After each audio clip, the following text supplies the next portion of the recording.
Mon nom est Céline et je m'apprête à réaliser le tirage pour le signe des cancers. Alors avant de commencer le tirage, je voudrais vous présenter les jeux que je vais utiliser. Donc nous avons ici l'oracle des nombres, l'oracle du Verseau et également une carte issue de l'oracle les portes de l'intuition. Alors on va commencer tout de suite avec l'énergie qui vous accompagne et c'est l'énergie de Métatron. Alors il est déjà sorti dans plusieurs tirages associés à la planète Neptune. On est vraiment dans l'inspiration associée à la couleur violette également, comme vous pouvez peut-être le voir sur la carte parce que nous sommes à la bougie, n'est-ce pas? Parce que le jour, la nuit s'est levée, on va dire ça.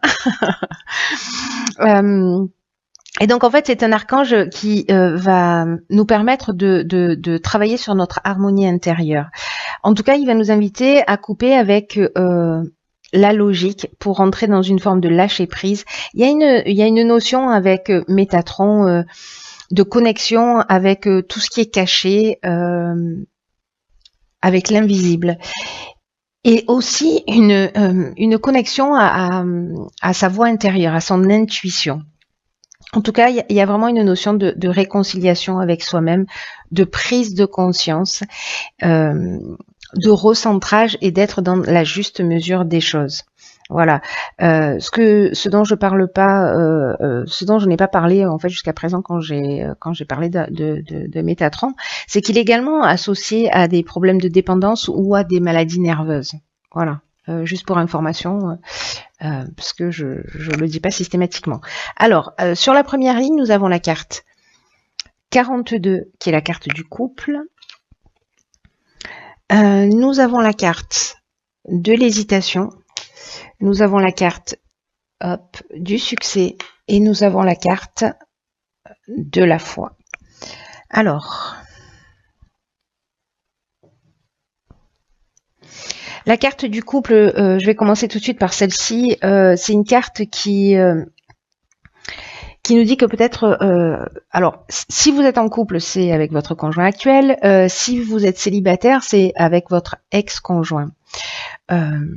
Où il y a peut-être une nécessité d'ouvrir le dialogue au sein de votre couple ou avec votre ex-conjoint. Parce que il y a une opposition. Alors soit c'est vous qui... Il y a deux parties qui s'opposent en vous, je vais y arriver, pardon, et en tout cas qui ont besoin de s'exprimer, de trouver un accord. Donc là, c'est un peu comme si c'était le moment, peut-être parce que vous avez des doutes ou des hésitations, de vraiment de porter votre attention sur cette communication parce qu'elle est nécessaire. Et peut-être que ça pourrait apaiser un certain nombre de choses, peut-être une dualité interne, peut-être pas qu'interne, hein, peut-être avec votre conjoint. Mais là, en fait, cette carte, elle vous dit que sur ce mois de mars, en fait, il y a une énergie qui est favorable pour pouvoir ouvrir cette communication et le faire dans la bienveillance, de le faire dans l'harmonie. Et ce qu'on vous dit aussi, c'est d'être ouvert, c'est-à-dire que d'exprimer ce que vous souhaitez, d'exprimer vos besoins, ce qui vous pose problème, etc. Et d'être également à l'écoute des besoins de l'autre. Et ça dans une juste mesure, hein, c'est ce que nous dit aussi Métatron, c'est-à-dire que ne soyez pas qu'à l'écoute des besoins de l'autre, exprimez vos propres besoins et n'exprimez pas que vos propres besoins, soyez aussi à l'écoute des besoins de l'autre. Alors, accompagné de la carte de l'hésitation,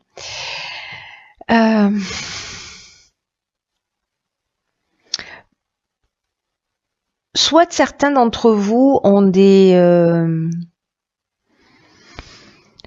doutes, sont dans une incertitude par rapport à leur relation sentimentale, passée ou présente. Hein, d'accord, je reviens pas là-dessus, on va le prendre pour acquis. Mais il y a une forme de confusion mentale ici. Peut-être qu'il peut y avoir de la suspicion. En tout cas, il y a quand même une notion de remise en question. On se sent un peu fragile là dans cette période. C'est pour ça qu'en fait la communication, ça va être vraiment quelque chose d'utile parce que là, on nous dit que si vous mettez en place cette communication, on est dans un aboutissement, on est dans une issue favorable. Vous voyez, il y a une conclusion positive. Hein, c'est-à-dire qu'on va trouver s'il y a des problématiques, on va arriver à les résoudre. Ensuite, avec la carte de la foi, on est dans un sentiment de confiance, mais aussi on est dans l'intuition avec cette carte de la foi. Donc, si vous avez des doutes, si vous avez des suspicions, peu importe le domaine, posez-le sur la table. Voilà. S'il y a de l'amour dans votre couple, mettez cette communication sur la table parce qu'il y a vraiment une... C'est pour l'amour de vous-même et l'amour de l'autre aussi. Hein, dans ce respect-là, il y a une notion de sagesse en fait qui se dégage pour moi. Voilà, une notion de sagesse et de maturité dans le couple en étant à l'écoute comme ça des besoins, des besoins de l'autre. En tout cas, si on a besoin d'être rassuré manifestement, etc. Ça va porter ses fruits si vous le faites dans la bienveillance. Si vous êtes dans le reproche, ça va être beaucoup plus compliqué forcément. Mais là, ce à quoi ça nous engage, c'est d'établir la communication dans la bienveillance. Sur la deuxième ligne, nous avons la carte numéro 11, qui est la carte du partage, accompagnée de la carte de l'échange, de l'apprentissage et de l'argent. Alors, ça brille un peu, pardon, j'espère que vous voyez toutes les cartes. Ok, comme ça c'est mieux, pas du tout. Désolée, je fais ma petite... Alors,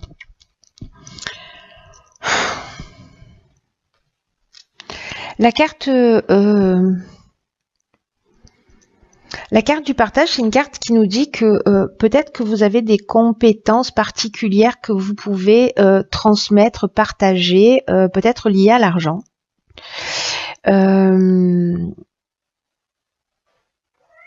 Parce que cette carte du partage, elle nous dit ça. Que vous avez une expérience, que vous avez une compétence, que vous avez une capacité et que en fait là c'est le moment aussi, peut-être qu'il y a quelqu'un autour de vous qui en a besoin, alors peut-être que c'est lié à l'aspect financier, je ne sais pas, mais en tout cas souvent c'est vraiment une énergie puissante qui peut aussi être qui génère cette capacité à enseigner, à transmettre, à partager aux autres des choses qui sont importantes. Donc là on vous demande aussi d'exprimer vos convictions à travers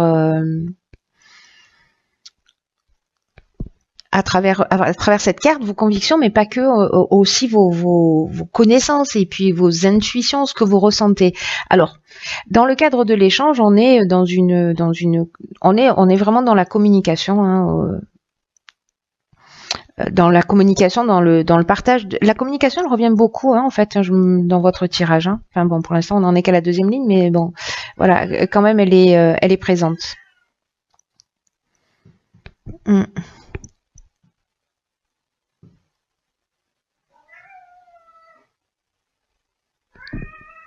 Il y a une notion de diffusion aussi, de communiquer. Alors, il y a une notion de partage et il y a une notion aussi de communiquer. Vous voyez, il y a aussi une notion de médiation. Avec la carte de l'apprentissage, moi, j'ai l'impression, alors, soit c'est quelqu'un qui va vous transmettre son expérience, peut-être au niveau de l'argent, de la gestion de l'argent. Vous avez peut-être des choses à apprendre.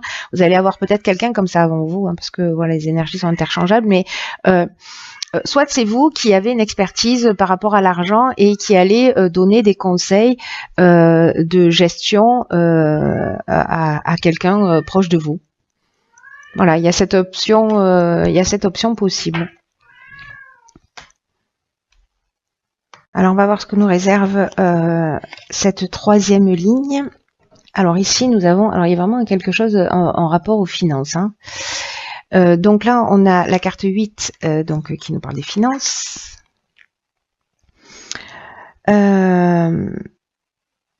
Ensuite, nous avons ici la carte du karma, la carte de l'homme et la carte de la clairvoyance.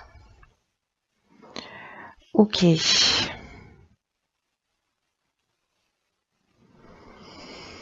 Donc il y a vraiment quelque chose qui est lié à l'aspect financier parce que alors c'est peut-être vous qui allez vivre cet apprentissage sur la manière de gérer les choses, ou peut-être que vous allez voir clairement la situation d'un homme, vous si vous êtes un homme, ou peut-être par rapport à un homme, ou enfin voilà, peut-être de votre conjoint, ou je ne sais pas. En tout cas, la carte des finances, ce qu'elle dit, c'est que parce que là c'est le tirage du cancer. Alors, je sais que c'est un peu flou là. J'ai l'impression qu'on est en train de parler de alors je sais pas, soit ce sont deux cancers qui vivent ensemble, mais il y a une notion de vraiment d'énergie interchangeable là dans une relation, parce que la carte de l'échange, on est dans un 1+1, vous voyez, là on est dans le couple. Là, c'est votre rapport à vous. Donc, vous, si vous êtes un homme, c'est peut-être l'énergie d'action ou un homme en face de vous. Mais c'est assez particulier parce que là, j'ai l'impression que ça induit une autre personne. Voilà. Dans tous les cas, ça induit une autre personne, que ce soit ici, que ce soit ici. Là, peut-être ou pas, mais c'est une option possible pour le coup. Si vous êtes une femme, ou même si vous êtes un homme d'ailleurs, il n'y a pas de règle par rapport à ça. Bref, je vais revenir sur cette carte des finances parce que elle nous parle précisément de votre rapport à l'argent. Là, ça correspond au plan matériel, hein, le 8. Et là, on vous dit qu'il y a quand même un équilibre qui est nécessaire. Alors, c'est peut-être ça la communication que vous devez avoir par rapport à l'aspect financier, ou vous ou votre conjoint. Enfin, c'est un sujet que vous allez devoir aborder. Parce que là, on vous demande d'adopter une attitude qui soit juste vis-à-vis de l'argent, de l'abondance d'une manière générale, en évitant toutes les situations extrêmes, c'est-à-dire de pas être soit dans le mépris de l'argent, soit vraiment dans l'adoration et que ça devienne une valeur pour vous. Comprenez-le comme une énergie égale à un autre type d'énergie dans votre quotidien. Comme un outil pour avancer, pour faire atteindre vos objectifs, pour évoluer, pour vous faire plaisir à d'autres, mais que ça ne soit pas un but en soi. Là, on nous dit que l'argent mérite votre attention, mais comme n'importe quel autre domaine de votre vie, ni plus ni moins. Alors, quand on manque d'argent, on peut être focalisé là-dessus, mais là, c'est vraiment la croyance et le rapport à l'argent d'une manière générale. Hein. Donc là, on vous demande d'en faire votre allié. Alors, c'est peut-être vous, en fait, je sais pas, peut-être vous êtes trop dépensière ou dépensier ou trop économe, hein, à l'inverse, voilà, et vous profitez pas de la vie, on peut être dans cette situation. Hein. En tout cas, là, on vous demande d'adopter une attitude qui soit saine vis-à-vis de l'argent, parce que ici, avec la carte du karma, le karma, il y a une notion de retour d'une situation du passé. On peut passer par une souffrance nécessaire, mais il y a une notion de rapport de cause à effet. Alors, je fais allusion à la souffrance parce que là, comme il y a un rapport à l'argent qui est a priori pour certains d'entre vous, ça va pas parler à tout le monde, mais qui est déséquilibré, il peut y avoir un espèce d'effet boomerang d'une situation passée. En tout cas, il y a un cycle de transformation qui est en train de se mettre en œuvre et qui, même si ça passe par une souffrance, ça reste une épreuve libératoire. Pour une meilleure compréhension, j'ai l'impression.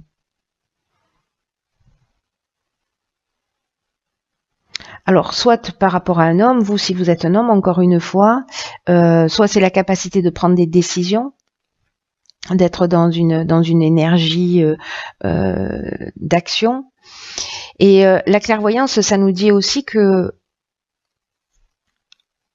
on va voir les choses clairement avec lucidité. Je vous rappelle que Métatron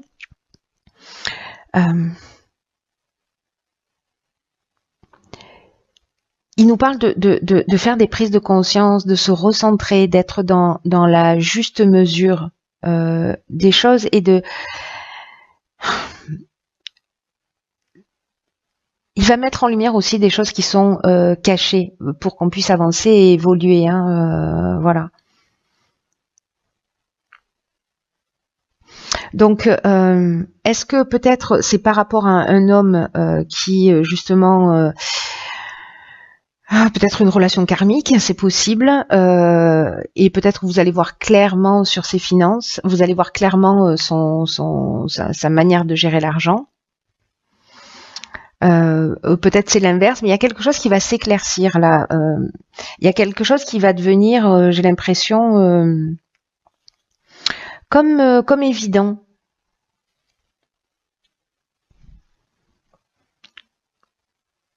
Ou alors cet homme-là, si c'est dans votre relation de couple, ou parce qu'il y a quand même cette notion d'apprentissage aussi par rapport à l'argent, hein, de ce qu'on a vu tout à l'heure. Hein, souvenez-vous. Il y a des échanges. Alors, est-ce que c'est des échanges avec cet homme-là? Il y a une notion d'apprendre à gérer ou peut-être avoir les choses d'une manière un petit peu différente ou voilà, soit trop d'argent ou pas assez d'argent. Soit on regarde pas la dépense et voilà. Il y a quelqu'un qui intervient. Soit c'est votre conjoint, soit c'est quelqu'un qui vous éclaire sur votre manière de dépenser ou de ne pas dépenser, hein, précisément. C'est intéressant. Je serais curieuse de savoir là s'il y a des gens des personnes parmi vous qui se retrouvent dans cette situation merci de vous manifester. Alors ici, nous avons la carte numéro 12 de la réflexion. Ok. Alors, nous avons la carte de la méchanceté. Nous avons la carte du commerce.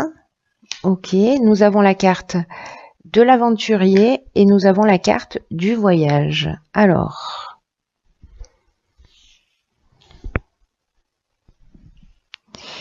tout rentre, parfait.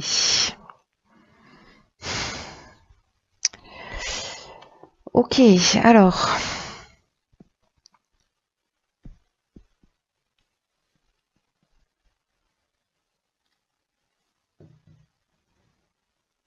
Là, peut-être que certains d'entre vous mettent en place peut-être un nouveau projet professionnel. Peut-être que ça va nécessiter un déplacement pour mettre en place ce projet professionnel, parce que là, on est sur des nouvelles aventures, hein, j'ai envie de dire. Hein. avec la carte de l'aventurier, on sort un peu des sentiers battus. Il y a une notion d'expérience nouvelle, d'exploration d'horizons lointains. Du coup, on a la carte des voyages, tout ça est assez cohérent. Mais il y a une notion aussi de goût du risque. Un esprit de conquête, peut-être qu'on va aller s'installer ailleurs, on va aller développer son activité ailleurs, etc. Parce que là, on est vraiment dans l'aspect commercial. Et là, en fait, on vous demande d'être dans la réflexion parce que ici, on a de la méchanceté. Alors, la méchanceté, soit il y a quelqu'un de jaloux autour de vous, mais cette carte de la méchanceté, comme je le dis toujours, en fait, on va beaucoup plus loin que la méchanceté, que la jalousie. Il peut y avoir de la jalousie, il peut y avoir de l'hypocrisie en face de vous, peut-être dans le domaine professionnel, peut-être dans ce nouveau projet où peut-être qu'il va vous demander un investissement, etc. Et peut-être que vous allez vous sentir trahi parce qu'on vous a fait des promesses qui ne seront pas respectées. En tout cas, il y a quand même une intention de... J'aime pas trop cette carte. Il y a une intention de nuisance quand même avec la carte de la méchanceté. Il y a des mauvaises intentions. Vous voyez, on nous plante un couteau dans le dos, quoi. Hein. Donc, il peut y avoir aussi une notion d'agressivité, que ce soit la vôtre ou que ce soit parce que c'est peut-être vous aussi qui, en allant dans ce nouveau projet, c'est possible, hein, ou c'est quelqu'un vis-à-vis de vous, ou c'est vous qui êtes comme ça, qui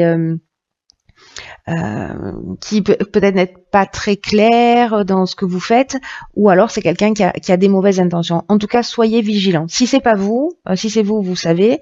Si c'est pas vous, soyez vigilants.